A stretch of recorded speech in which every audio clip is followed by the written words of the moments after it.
Here it is, our favorite ever chocolate cake with the cooked chocolate icing. Howdy folks, I'm Martha, and Dorothy and I welcome you to Hirschberg's Miracle Homestead. We are making a dish today, a dessert that takes us down memory lane, and we are excited to be able to enjoy it.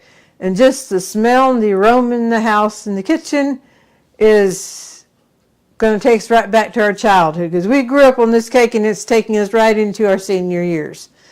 What in the world is this? It is a chocolate cake. A simple chocolate cake, but oh so good. This is a cake we've been eating ever since our childhood, so I'll throw in a few stories here and there while we're working. Right now we'll come in and see what goes into this yummy, yummy chocolate cake.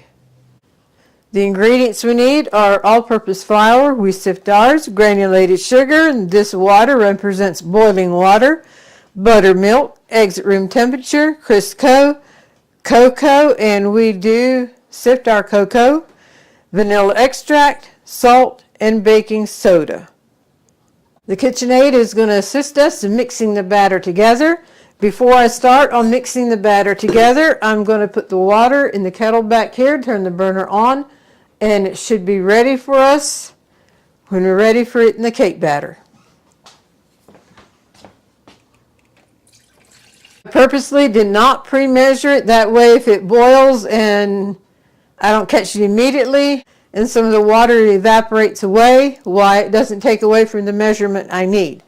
So now the next step would be the Crisco. We're just going to put that in the mixing bowl. Sugar, put it in the mixing bowl. Now we'll put the paddle on. All right, the only other ingredient I need right now are the eggs. But I'm going to mix Crisco and the sugar together for just a couple seconds. Now the eggs one at a time.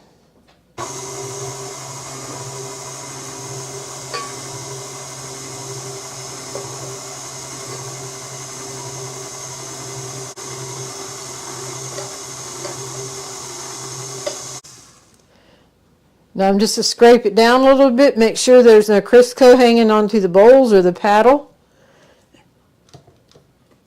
You see the texture of that now? It looks very grainy from the sugar. And I'll show it to you after we mix it for 3 or 4 minutes until it's light and fluffy. You may be able to watch a transformation taking place in the bowl as it's mixing. All right, here we go.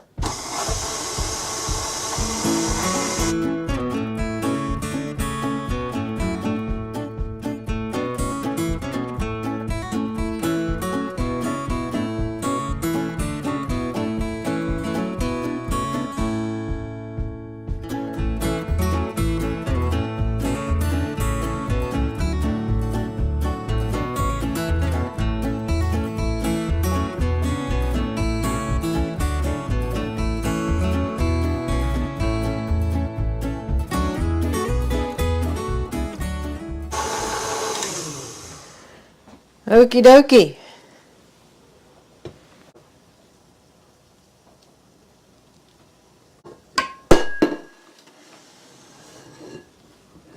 And now I want you to see how light and fluffy that is.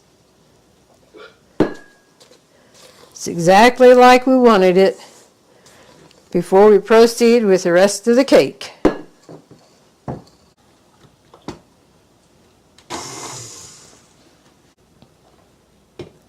Next we're going to add our salt and the vanilla. And we'll give this a mix. The water was boiling. I turned it down so it stays hot. The next thing we'll do is the flour and the cocoa. I'm going to put the cocoa into the flour and just give it a little stir with my spoon. And I mentioned this recipe goes back to our childhood and comes out of the Mennonite Community Cookbook. And this is not the cookbook Mom used. This is also the Mennonite Community Cookbook, and they were given this for their wedding in 1950. So this book has been well used and loved for 70 some years. And the page that has this chocolate cake recipe on is actually came out of the cookbook. And we have it tucked in here. I actually printed it out on another piece of paper just in case I lose this, because we didn't always have this cookbook. This one here came through a storage unit that we were cleaning out, and we saw this and we kept it just to compare the differences. So this is a well-used one, and this was sitting on the shelf being pretty. There's a link in the description where you can get this cookbook from Amazon. And I'm going to continue stirring this. We grew up on a dairy farm, and one thing Mom liked to do when we came home from school was have a warm chocolate cake coming out of the oven for us to eat before chore time. There was one rule and one stipulation: one piece of cake.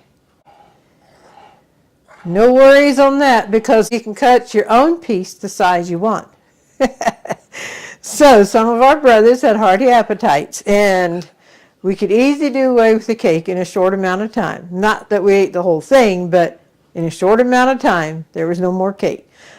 Next thing we'll be doing is putting this flour cocoa mixture, alternating with buttermilk, into the mixer. We'll start out with the flour. I do about half of it.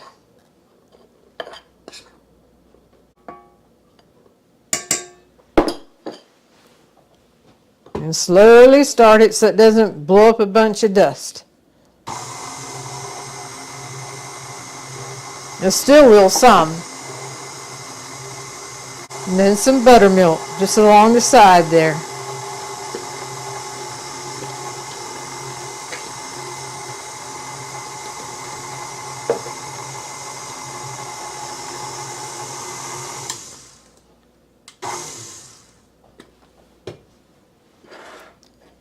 And now the rest of the flour and cocoa. Again, slowly start it.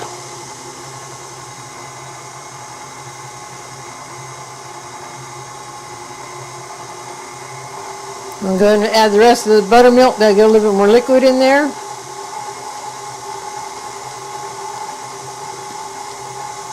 Scrape out the buttermilk. And now scrape this down. As you can see, it's a rather stiff batter right now, but it will come together when the hot water goes in. Then we'll have a totally different texture.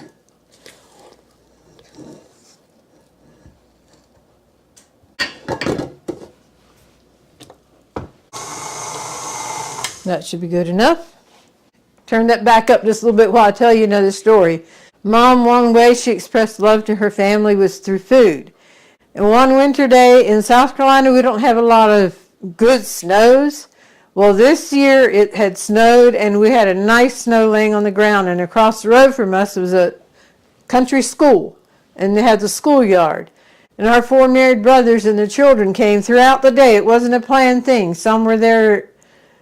It was at different times. It wasn't a planned thing. But they'd often end up over in the schoolyard. But Mom, in the morning, she made a chocolate cake. That one got all. Later on, she made another chocolate cake because some of it had left and others had come. That one got all. And she ended up making 3 chocolate cakes on one snowy day for her family that were coming and going, enjoying the snow. Before I get the hot water in here, I do want to mention one neat thing about cooking your own chocolate cake. I don't like a rich chocolate, the dark chocolate. So I actually backed up a little bit on the measurement of chocolate. But if you like it, then you can even add a little bit more if you want. But since it's the cake that we're going to eat here, I just backed up on the cocoa a little bit. All right. So we need 1 cup of the hot water.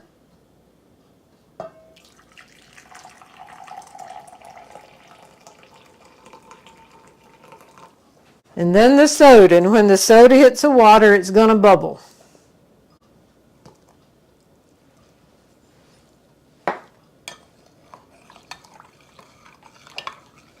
I'm stirring it to dissolve the soda. I'm going to start this again, and then we'll slowly add the hot water.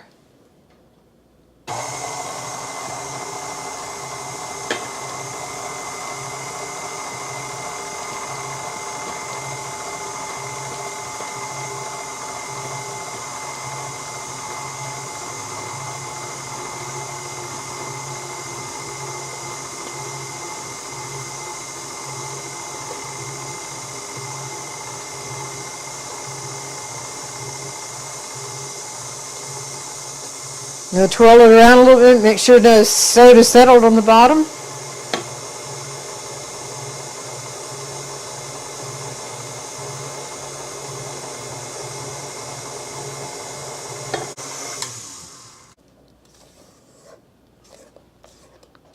I'm scraping the sides because it's batter hanging onto the side.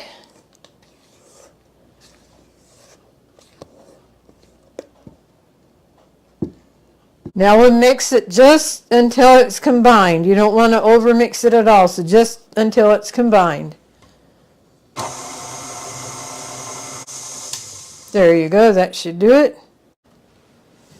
All right, we are done mixing. You can see it's not a stiff batter anymore, and the chocolate coming up at me is smelling absolutely wonderful, just like Mom would do. Here I have a 9x13 pan, and we grease ours with Crisco. You can grease it with what you want to, but just have a prepared pan, and now to pour it in.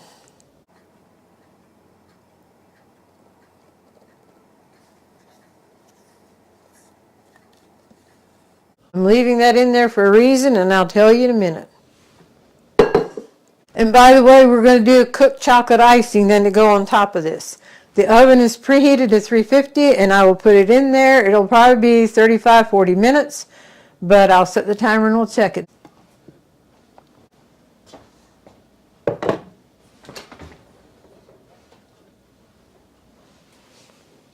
This little bit of cake batter is for me to enjoy just like this.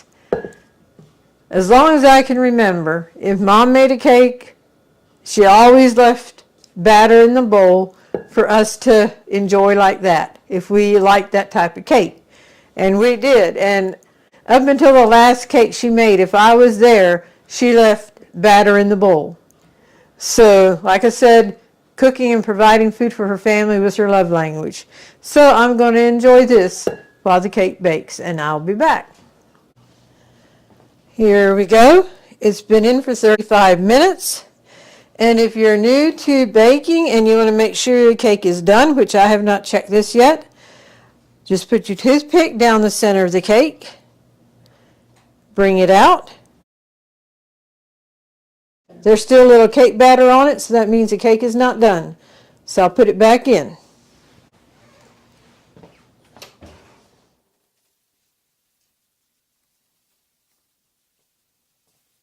Five minutes later, as you can see, I have a cooling rack there. I'm just going to set it on top of the cooling rack so air can get under it. Now one final toothpick check. I think this will do it. There it does. Plus it's starting to come away from the edges. What I really would enjoy doing now is cutting a slice, having a warm piece of cake with a cold glass of milk. But I'm not going to do that because I want a picture of a whole cake with the cooked icing over it. So we will come back when it's cooled and we can cook our icing then to put on it. And in the meantime, I once again want to thank everyone who has liked and commented and shared our videos. And also welcome to the new subscribers. If you've been with us a while, thank you for your continued support. And also those who have shopped on our Amazon link. We don't know who you are, but we are notified that purchases have been made through our link, so thank you very much. Well, we're back here with a cooled cake, and yes, I used self-discipline, and I did not eat a warm piece. But the reward is coming from when we put the icing on and see a beautiful cake. We will come see what the ingredients are that go into this yummy cooked icing. So here is sugar, cocoa, cornstarch, water, vanilla, and butter or margarine. This goes in after it's been on the stove and back off. First of all, put our dry ingredients in. This is sugar, cornstarch, and the cocoa. I'm just going to whisk this together a little bit.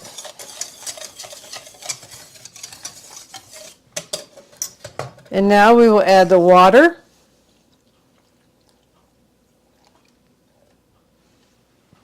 We'll go ahead and put it on the burner and get it on a medium to low heat. And now with my wooden spoon, I'm just going to stir it, and I'm going to turn it on to medium heat. As long as I stir it, well, that should be fine.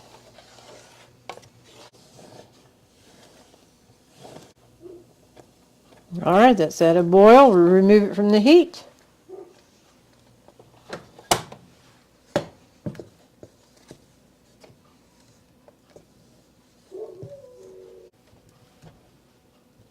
Now we'll go up to the countertop again. And here is the cooked icing. We're going to add the vanilla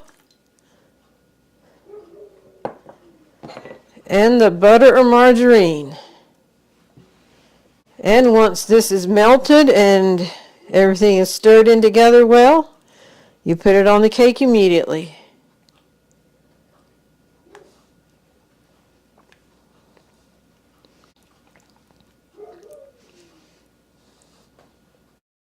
All right, it's down to just about, just a little bit of nothing there.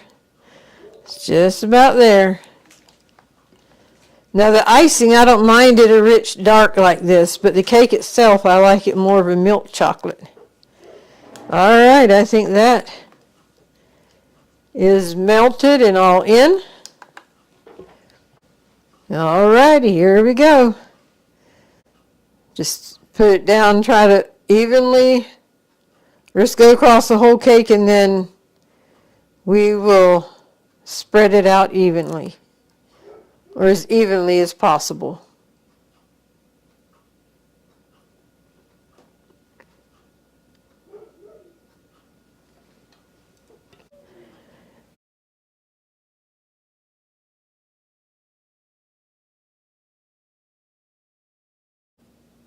And I can almost see my mom just going back and forth, trying to make it uniform and pretty.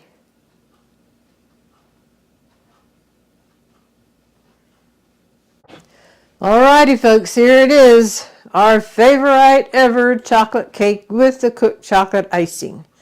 And the recipe for the chocolate icing is also what Mama used.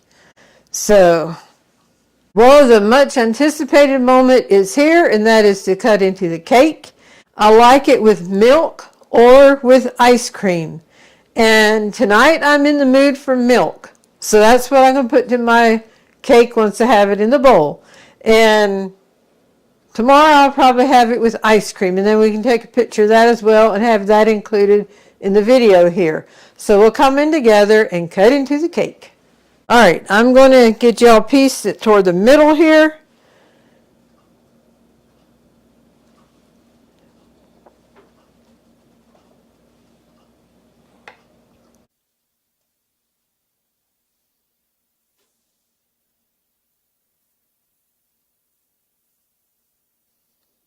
So one thing about this icing, it wants to stick to the knife and then kind of pulls away. I tell you what, it didn't pull away there, so I'm going to swap ends here.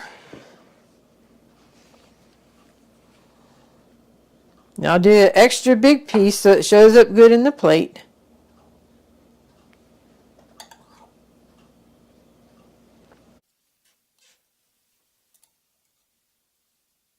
Getting that first piece out is always...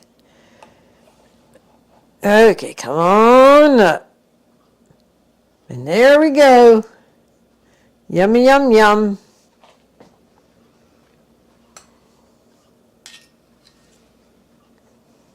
Now what I'm going to do is do another piece, center of the cake. And there we have it, folks. And that is a beautiful piece of cake, in my opinion.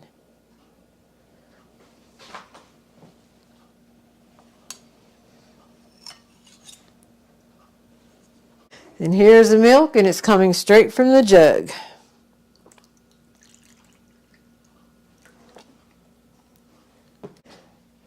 So there's my chocolate cake and milk. And guess what? If that's too much milk, I have plenty of cake here I can add to it.